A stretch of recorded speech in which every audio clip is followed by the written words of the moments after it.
koutou, nau mai haere mai to this important kōrero. My name's Maya, I'm the manager of Auckland Women's Centre, and we're thrilled to have you join us this evening.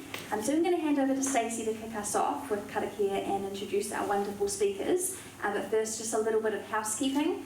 So wharepaku through those doors and on your left, and emergency exit, you can go on to Karangahape Road, down the stairs to Samoa House Lane, and there's also another emergency exit here if we need it. For those of you who don't know Te Wahi Wahine o Tāmaki Makaurau Auckland Women's Centre, a particularly warm welcome to you. We're your friendly neighbourhood intersectional feminist centre. At our Greyland base, we provide classes and support and counselling and massage for women and non-binary people. In the wider community, we organise events for all genders, including these amazing kōrero nights and film nights and our annual Feminists Are Funny fundraiser. And on a nationwide platform, we advocate for positive social change for women and all genders. For example, we're advocating for anti-stalking laws, and we recently wrote to the Ministry of Education asking her to reinstate the relationship and sexuality education guidelines, which are a tool to educate young people on to prevent gender violence. This part of our work feels particularly important at the moment. We receive no government funding, so this means we can be more independent and more vocal than services who face funding cuts if they speak out about deep concerns regarding, let's face it, the government's antisocial behaviour. On our table out the front, you'll see some flyers explaining what we do, and also some postcards of wonderful quotes from earlier kōrero from the last few years with Wahine Māori thought leaders. They're free, so please take them on your way out. Take them to inspire you and any change makers and activists in your life. We're really grateful to the leaders quoted for their encouragement in these times. Thanks again for coming, and over to you, Stacey. Tēnā tātou katoa. Mauri ora kia tātou. You can clap, why not? Let's clap. Tēnā tātou katoa e mihi nei au ki te mana whenua o tēnei takiwā ngā te whātua rākei. Tēnei au he uri no tamate kapua e mihi atu nei ki tō tātou wāhi tapu, te wai tapu rā, me te maunga tapu rā o rangitoto, te rangitoto ai te iho o tamate kapua. No reira he uri tēnei no tamate kapua e mihi atu nei. Kia koutou katoa no te aroa waka, no te taho tōku paua, no ngai tahu hoki. So I'm Stacey Morrison, and I'm very fortunate to sometimes come into this beautiful space. And the thing that makes it the most beautiful and important is the fact that all of you turn up, and then we have incredible manuhiri like this. So already tonight I can see people nodding and smiling and agreeing. And isn't it good to be with people that you immediately sense they're our people? So thank you for coming out on this Wednesday night. Thank you for honouring the mana of these incredible women here. And another way that we do that is we bring ourselves into the space intentionally with karakia, and we affirm our choice to be here together. We affirm the mana of all, particularly the women in this room, but if you are actually someone who's birthed by a woman, kei te pai hoki tēnā. I can see a couple of really good men here as well. So this karakia is a karakia that I wrote and I offer to you, and I hope that you can all bring yourselves into this space with this karakia as well. Karanga, karanga, te rangi e tū nei. Karanga, karanga, te papa e takoto nei. Raranga hia mai te ra wāhine. Raranga hia mai tua wāhine. Ko hine ahuone, ko hine tītama, ko hine rau whārangi, ko hine te iwa, ko au e tū nei, ko tātou e hui nei. Ko au, ko hine i te ata. Ue hā tau mai te Māori, haungi e, hui e, tai ki e. Māori ora kia tātou. So you made a great choice today to come along to this wonderful kōrero, and you do have an opportunity to interact, and we'd love it if you do. And we're going to do that by a well-tested way of you getting to write down your questions. So when you are listening and you have a pātai come up in your mind, please feel free to write it down, and then we have an opportunity in just over an hour's time to share those questions of ngā taniwha, hiku roa nei. I've got you to burst into applause spontaneously once, but I feel like we could do it again, you know? Hei, kore ake te toko rua nei. There's two women here I admire deeply, and also I admire in particular how they are both so multi-talented, so very skilled, and so very mindful and intentional in how you spend your focus and the change that you enact because of the choices you make. You're both incredible critical thinkers, and I'm very grateful for your mahi.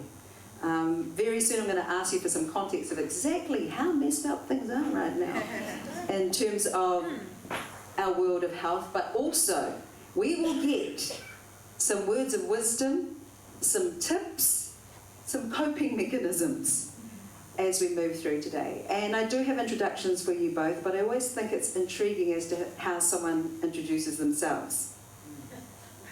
Nō reira, kai a kōrero te wā, I turn it over to you to please introduce yourself. Kai a koe te tikanga, o tō whakamara mātsu. And we have magically it's on, isn't it? Yeah. It's on. You're always on. Oh, very good. I'm always ready. That's the key. Kia ora koutou katoa, ka nuti mihi atu kia koutou tēnei wā. I runga i ngā kaupapa nui i wainga nui a mātou i tēnei wāhanga.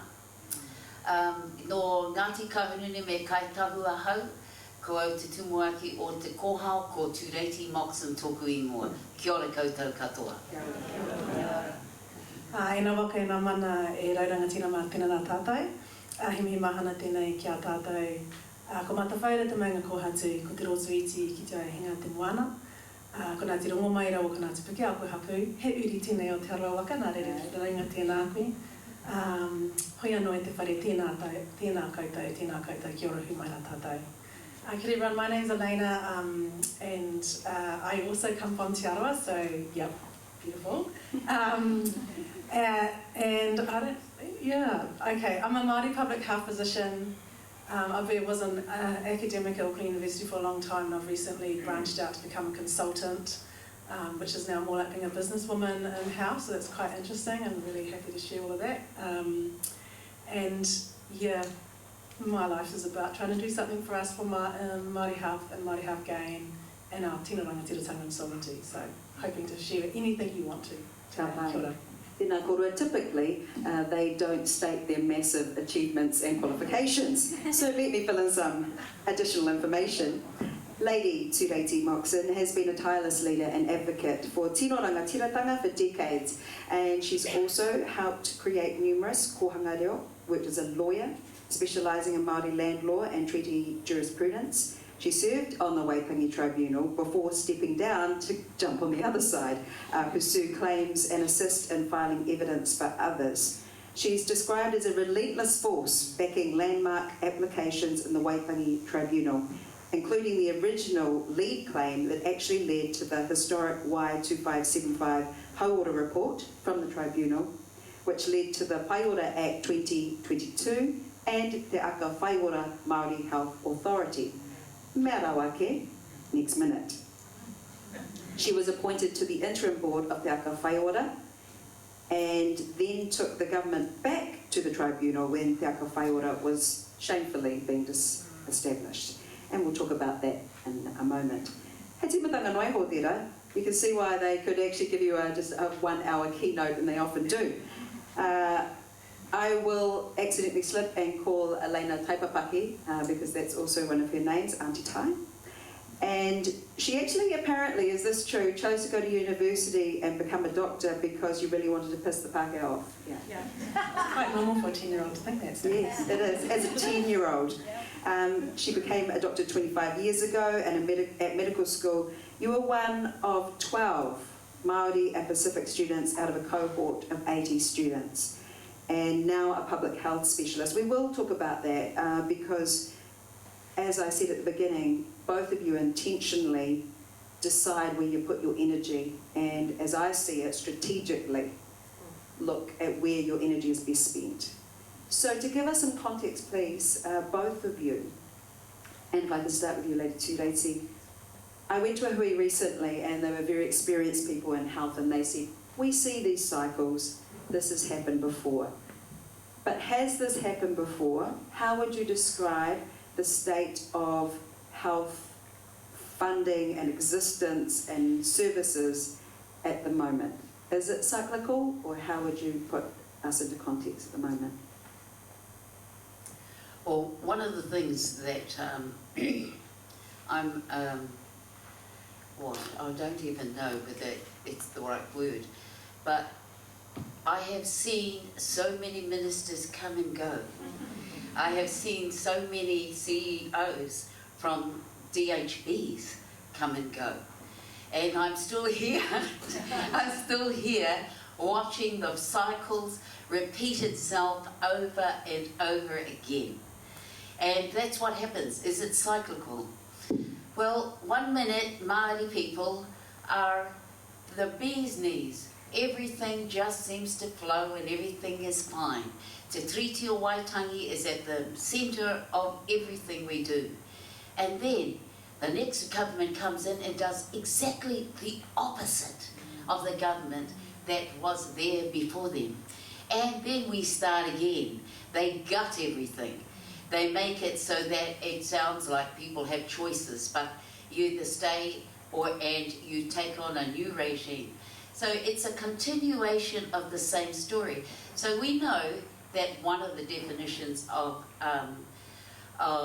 mental illness is doing the same thing over and over again and expecting a different result. Well, that's what you're seeing, ladies and gentlemen. That's what you're seeing now, and that's what you've been seeing for the decades prior. And it never stops because they keep trotting out the same old all the time and hoping that they're going to bring about the change that they keep telling us they're going to do. It doesn't happen, and it won't happen. So, kia ora. And meantime, Māori still die 7 years earlier than anybody else. So, Elana, how do you help people understand the context of what's happening right now? Oh, well, right now what you've got on top of that cyclical issue that, changing governments and changing priorities, but what you've got on top, I think what's happening right now is another layer, a really evil layer. You're seeing it around the world, but this real rejection of even sensibility, like every day I'm just like, what the heck are they up to? Like, shame on your undies, why are you doing that? You can't just say we don't care about equity. That means you don't care about humanity. Like, you can't just say, no, we're not doing Māori health now because it has to be on need. Well, how much more evidence have you got on need? Like, there's this weird layer that's over everyone, and it's shutting people down. People are trying to look after their jobs. People are trying to stay alive in this ugly as sort of environment. I think that's different, slightly different. That's what I'm feeling out there. It's like, oh, so ugly. It's another level of ugliness that I haven't quite experienced in my... Well, it's really racism that's come to the forefront. And people are able, well, Trumpism is a good example of that, to say what they want to say when they want to say it without caring two hoots about what anybody else thinks. And that's where we're at now. And it's a hard place to be when you're always being pushed out and marginalised. And the slogans come with it. You've just mentioned one, need, not race. So how can we respond to that uncle at the barbecue, the uncle I'm related to, and you all know what their names are, Malcolm, Alan, all those ones. How do we respond to that? Well, it should be about need, not race. Because when you're dealing with slogans, sometimes we need to be prepared with what we can say back. Peo, kōrua whakaaro. Oh, Uncle, you need to lie down. Yeah. The thing is, when we're thinking about Māori health, it's undeniably about need. And actually ethnicity is a marker of need because of racism, because of patriarchy, because of colonisation, all of these things, all the isms. But really, the reason that ethnicity, and I don't use the word race, I think we need to reject the notion of race. That's a biological concept which has been debunked And it's sort of put in there to think that we can divide everyone up into different species of human beings, and there's no scientific evidence for that. So, first of all, even using the word race, when we use the term ethnicity, officially here in New Zealand, is an interesting one. But yeah, when we look at ethnicity as a marker of need, it is the most precise marker of need because of the way in which society is set up to make our needs so much worse than anyone, by ethnicity, because it makes ethnicity matter.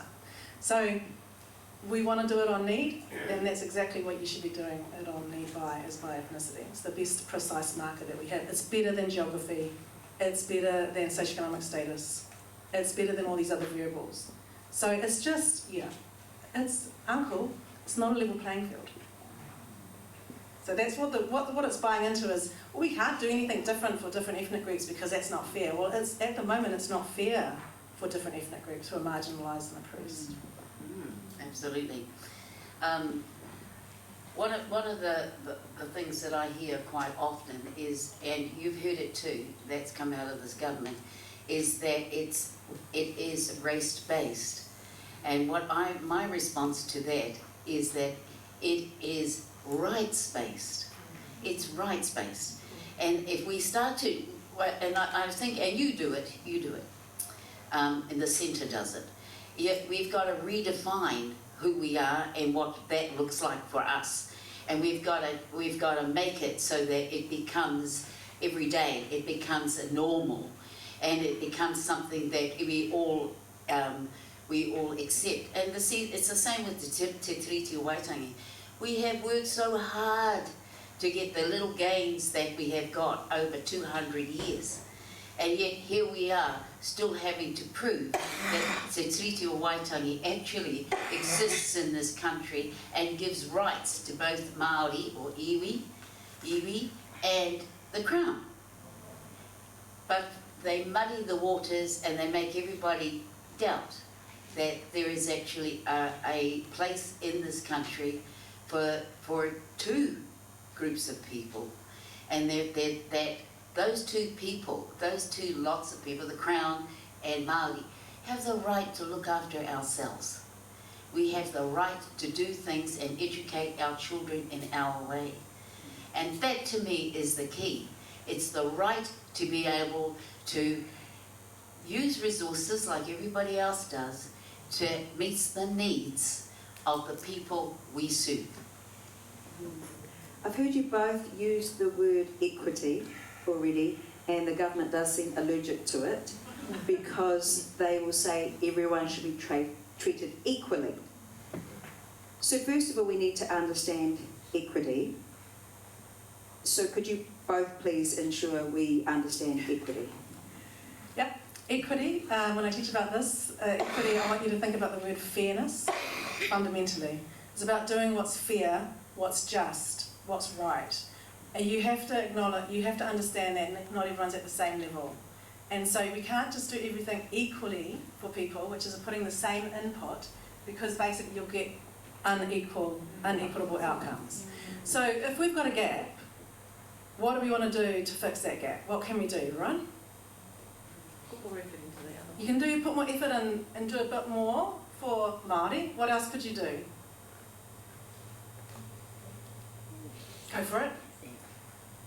Take away from everyone so no one has anything. Yeah, take away from the top, the ones that have actually got the most. So you can take away. Oh, hika. That's not going to happen. You're normally allowed to do a little bit for the poor people down here and do a little bit to help them up, but you will never actually see many policy interventions focused on taking away from those with the most privilege.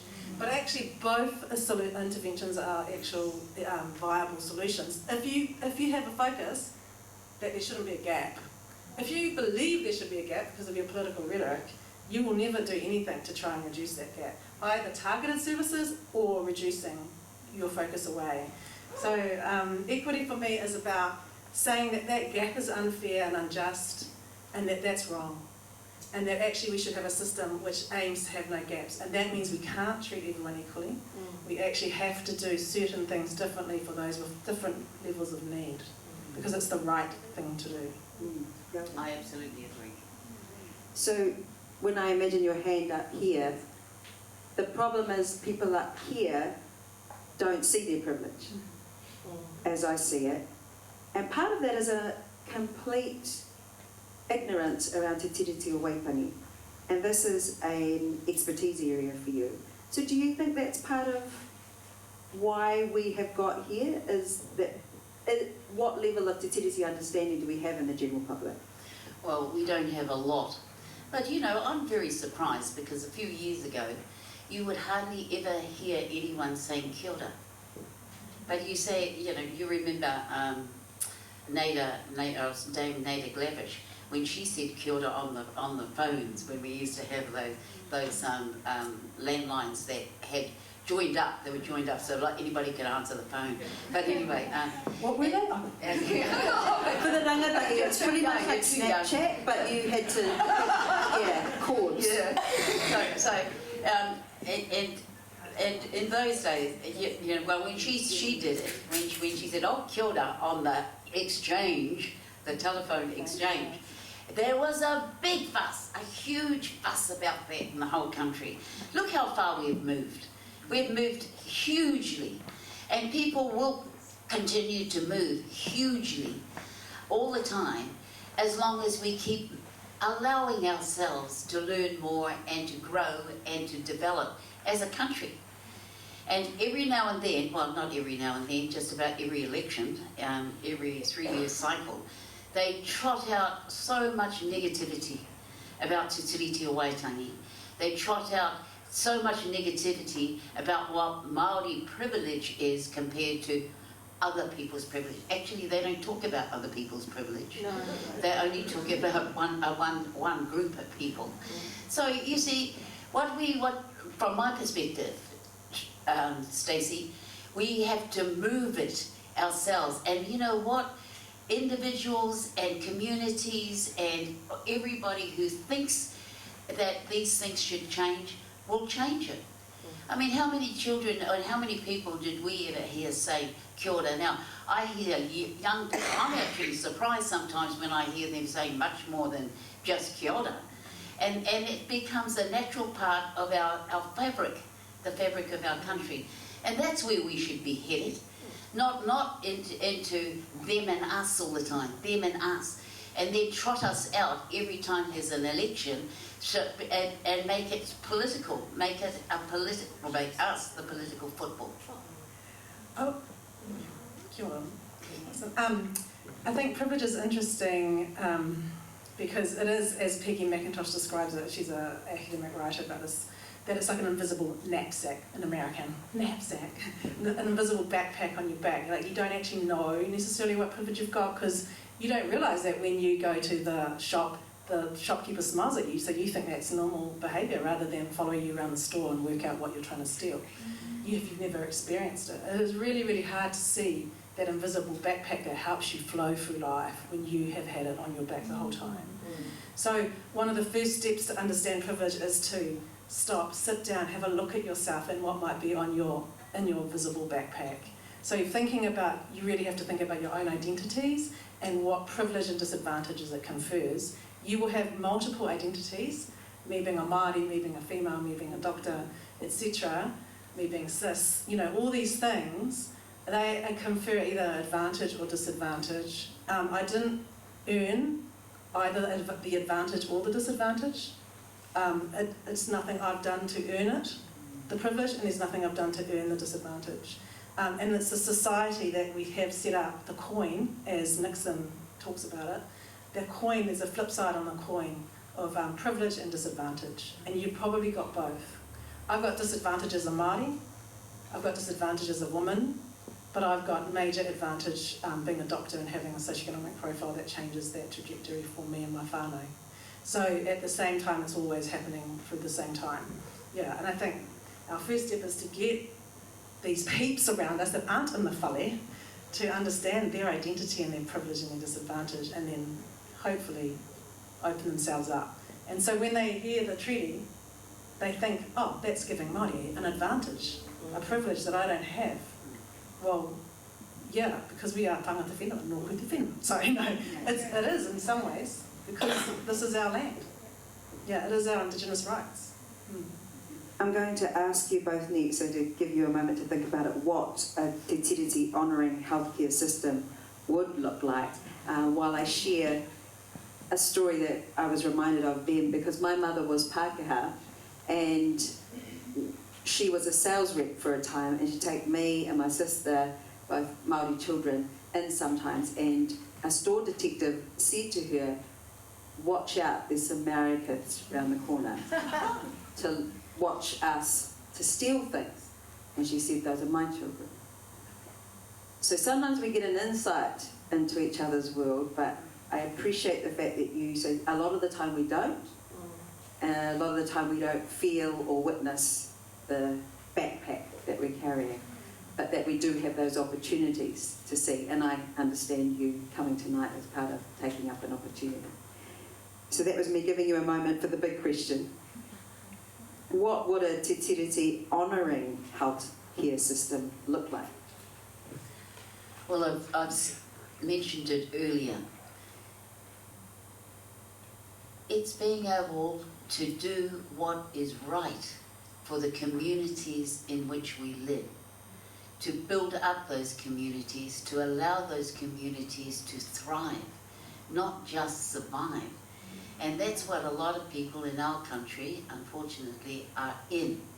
And so, if we were talking really about Te Tiriti o Waitangi, we would be talking about Te Aka Whai Ora, which was the Māori Health Authority. We would be talking about Māori being able to make decisions for ourselves in our own way. We would be talking about others being able to make decisions about their communities in their own way. And that the Te Tiriti is not just about Māori on the one hand and the Crown on the other. Within the Te Tiriti, in Article 3, it embraces everybody, absolutely everybody. And I know a lot of people think that it doesn't, and that's because of the way it has been defined in our history. And for me, the key to anything is understanding and knowing what it means for you, for me. And that's part of the issue that we have in the health system, because it changes so much and that institutional knowledge is lost quite often. What we do is we're starting again and again from scratch. And it's a sad place to be, I can tell you, having been in the health system for a very long time and seeing the changes. But you know, in the end, this is where I've got to in terms of Te Tiriti o Waitangi. It's up to yourself, and it's up to those around you, those communities, to do it for themselves. And that's, and not wait for someone else on a big white horse to come along and save us. It's up to ourselves, and that's what Te Tiriti o Waitangi is about for me. It is a reminder to us all that we're in this together, but there are certain ones of us who need to do it for ourselves, to look after our own babies, look after our own health, to look after our own education, to look after our own, and whilst those with the knapsacks can experience their privilege or the ability to be able to do that, lots can't. So I take that point very, very on board very much. So that's my thing, and I want to be able to see and I fought hard for it, may I say, for a mokapuna ora, you know, where we look after our own babies and we look after our own children within their own cultural context. So that's what Te Tiriti, and that, as well as it being in health, it needs to be everywhere, right across our whole society. Kia ora. For me, a treaty-compliant healthcare system really would put Māori at the centre of everything that it does. Right now what it does, and it's not compliant, right now what it does is it puts Pākehā at the centre of everything that it does. And not surprisingly, it gets really good outcomes for Pākehā because it's designed for them. It's in their language, it matches their socioeconomic profile, it matches their health literacy, it has a workforce that looks like them, it's focused on what are the big issues in terms of at a total population level, therefore it reflects Pākehā reality. A treaty-compliant health system would acknowledge Māori Indigenous rights, which are here because of us being tangata whenua, and that is reaffirmed by Te Tureiti o Waitangi whakaputanga, and it's reaffirmed by and expressed through international law, United Nations Declaration on the Rights of Indigenous Peoples. But you'd have the Indigenous rights of Māori there alongside understanding what the needs are, and you would centre the health system around those. Right now, we have a health system which is centred around Pākehata, and that's every little bit, from our exposure to determinants of health, in terms of how we keep people poor, how we keep people downtrodden, and how we let them live in environments which are unhealthy, to the way in which we allow people to access healthcare. We already know that Māori can't get access to it, and then if you do get access to it, it's of a lower quality. If you do actually get access to healthcare, manage to get something of some quality, you get worse outcomes. Every step of the way is not treaty compliant for Māori. So every step, everywhere, needs rethinking, reorientation with Māori needs and rights at the centre. I guess one word that I see that has been derailed is democracy, because people say, well, democracy, but that actually advantages the majority, doesn't it? But that majority is changing in terms of ethnic makeup in New Zealand. I look at the researcher first of all, right? Yes, I'm going to channel in Tahu Kukutai, a good friend of mine, and she will say, it's going to happen, the brown babies are coming. But, yes, that we're going to overtake, and it's going to be in their face. So they should hurry up and get this sorted out before these brown babies turn up. So, yes, whenever you do democracy, that will obviously always favour the numerical dominant group, which is at the moment non-Māori. And so you should never allow that, because that writes out our Indigenous rights. It doesn't matter whether there's only one of us left, we still have those Indigenous rights. And I'm channeling Paparangi Reid now, and I'm channeling Waina Jackson. Yeah, even if there's only one Māori left in Aotearoa, the Indigenous rights of Māori that are protected by Te Tureiti o Waitangi should be protected. It's not a numbers game. And democracy draws on the numbers and is always going to favour the numerically dominant. I say numerically dominant because there's no other reason they should be dominant, and that's Pākehā at the moment. But soon, But it's we're the only ones having babies, Absolutely. But I do heard some population statistics of late, and that said that Pākehā in Aotearoa will be a minority, or are a minority, in terms of the numbers of other ethnicities that are now in our country. So, but a lot of people have stopped having babies, but Māori ones are still continuing. So, and I can attest to that, because I've got a lot of staff who go on leave because they have babies. So. And you've talked about how we will always be here, and I've heard this with Māori health providers, perhaps from an iwi perspective, they say no matter what, we'll always be here. But what does it do when something like Te Aka Whai Ora is disestablished in terms of your ability to deliver? Tell us about some of those mechanisms, some of that paperwork, some of that bureaucracy. What happens and what has happened since Te Aka Whai Ora has been disestablished? What I liked about Te Aka Whai Ora, and what I love about whānau ora, is that it is outcomes driven. So whānau at the centre, and we're looking at outcomes, not counting widgets. So if you get a baby vaccinated, that's a 1, okay? And then you start counting, how many babies have you got vaccinated? 2, 3. There's nothing that says, how is that baby? How is that mama? How are they progressing? Are they in a warm whare? Are they going to be, have they been seeing their doctor regularly? Have they been,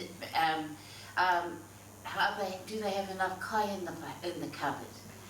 All of those things have a huge impact on our health.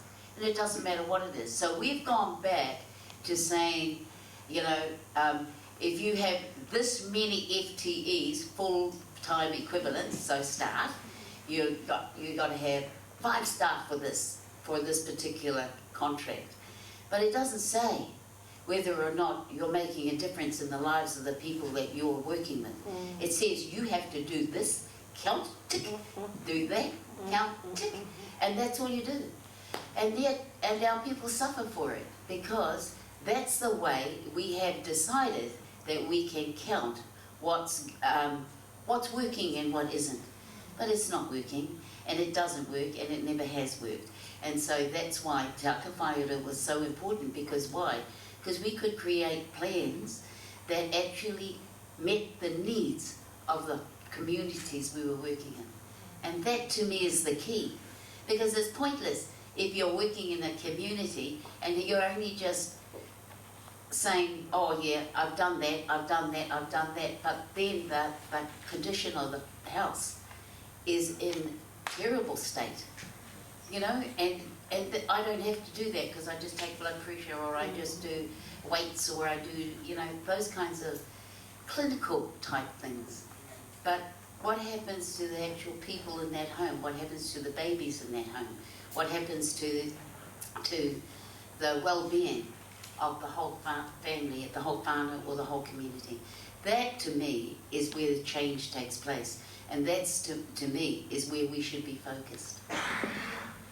Yeah, I just took it quickly just to keep us alert to what happened really.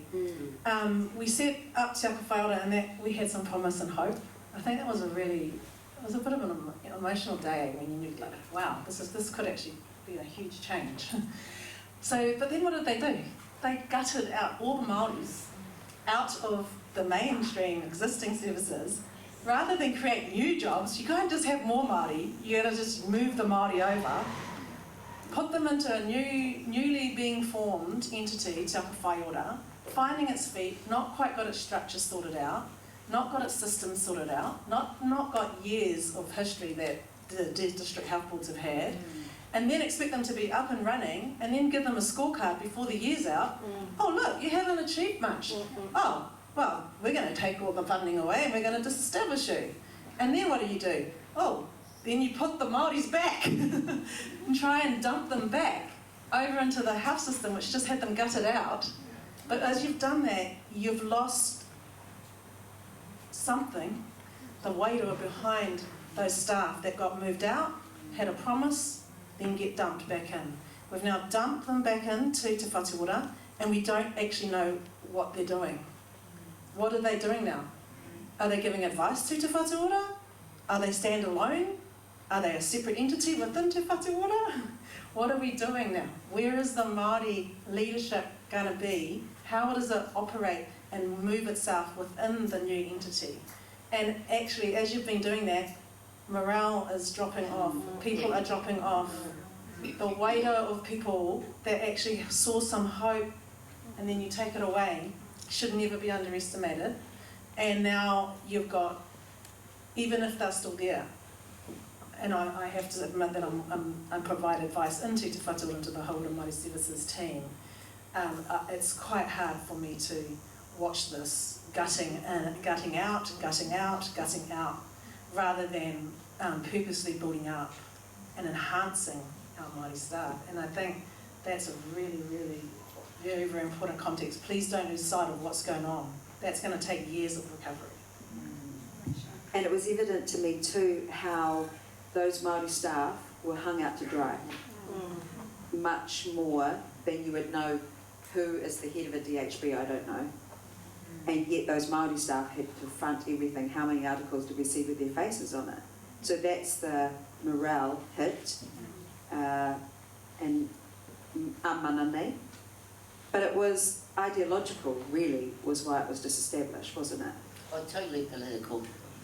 And the worst of it is that Te Aka Whaiora did offer hope, you know, that for the first time in the history of this country, we could establish a ministry, if you like, within the government that actually supported and understood what the needs of Māori were, and understood what we needed to do to bring about the changes that we needed to see happen in our own communities.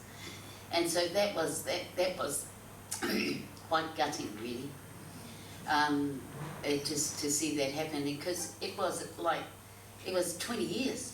It's been 20 years in the making that we have fought hard for this, and we've fought hard since 2005 when we first took the first treaty claim to before the Waitangi Tribunal, and and it's just been, you know, one big change after another big change after another big change, and we finally got it across the line. We finally thought we'd made it, and just like that, they just scrapped it. No, and the worst of it was, they still cannot answer this question to this day. What did you put in place of it? They didn't put anything in place of it then, and there still isn't anything in place of it now.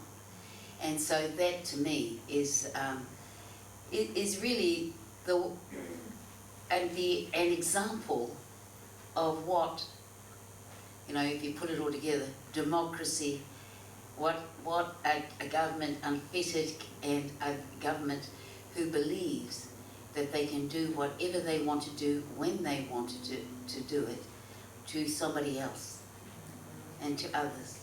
And to me, it was the worst thing that they could have done to us. But you know, we've been in and out of these things before, but that's still, it was something that we all celebrated at the time. We all celebrated, and yeah, a lot of lives, I think, have been affected very much by the decisions of this government, and will continue to be, because of course you had the Treaty Principles Bill. But you know, I've got to say, I was very heartened by a lot of the submissions that were made by across all of Aotearoa.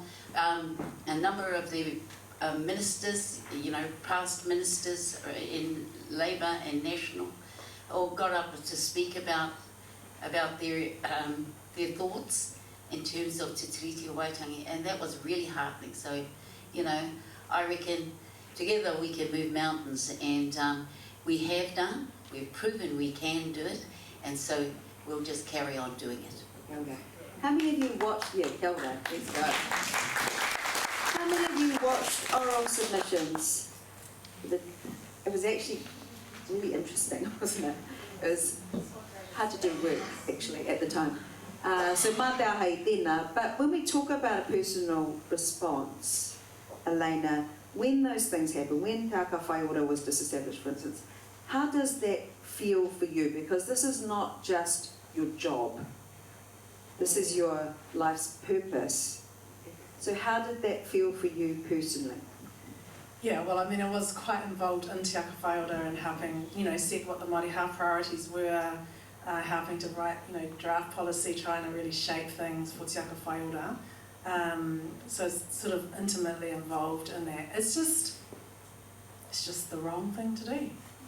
And for me, it's just, oh, here we go again. It's just, oh gosh, you know, I just feel like it's like banging your head on a brick wall. It's like, it's not rocket science actually. Honestly, we could sort this out later. It's when the biggest shifts I reckon I've had, like when we were in COVID, yeah, and the team, like, it was, and we were in our AFS, and it was just about to go out to the Māori communities. It was in South Auckland, and those communities were quite sovereign. They had a bit of te rangatiratanga. They were not sitting at home waiting for the Pākehā Public Health Nurse to ring them up. They would not tell them where they had been for the last 2 weeks. They had a different economy going on, which we won't talk about. You know, to change that, right, all we had to do was flip the model and put in Māori values and actually go, well, don't sit in the hallway on the phone, get your PPE gear on and get out to the whānau, whakawhanaungatanga first. Have they got kai on the table? Do they have data on their phone? Get some trust. Bring in Harry Tam, because they're in the gang houses. They're in our gang community. Our communities are, that's part of our reality. Get some people they can trust. Flip the model. Okay, what's all we had to do? You guys know all that. Does that really need a policy inquiry or anything? It just needed some desire to do it a different way, and then we managed to change it. The other thing we did was put a mantra in: we are going to save Māori lives. We will not let our people die during COVID. Whereas at the time, the discourse around us was, we're quite tired. We've been doing all this border stuff, and now we're tired. Well, no, now's not the time to have a lie down. Now's the time to actually get mobilising. But this is about what's the difference is when it's your people, and you actually know that it's going to be your aunties and uncles and your sisters and brothers that are going to probably die. So there's a different thing on stake, but we shouldn't have to have that experience. As health professionals, it's our job and our responsibility to do this for the people that are most at risk. So yeah, I can't remember what you asked me. No, that's why you answered it. That was amazing. Thank you. I heard Mason Jury say at a whānau order conference, we don't ask what's the matter with that whānau, we ask what matters to that whānau. And that's what you were talking about, logical responses to need and for access, for people to be able to access healthcare. Talking about whānau order, just take you back to something else that got shifted around a lot very recently. I described to my Pākehā sisters, I have 3 Pākehā sisters, it's complicated, you need a flowchart to follow our whānau, but anyway, I described to them what a whānau order navigator does and how they'll go, okay, let's look at your life, let's look at where you live, how you can access health, what your general state of health is, all of these different factors, and then we'll coordinate you with the people that are going to work best with you. And I remember my Pākehā sisters were in their 20s at the time, they went, well, I need that. I said, yeah, I want you to have that too, because it makes sense. So whānau order making sense doesn't seem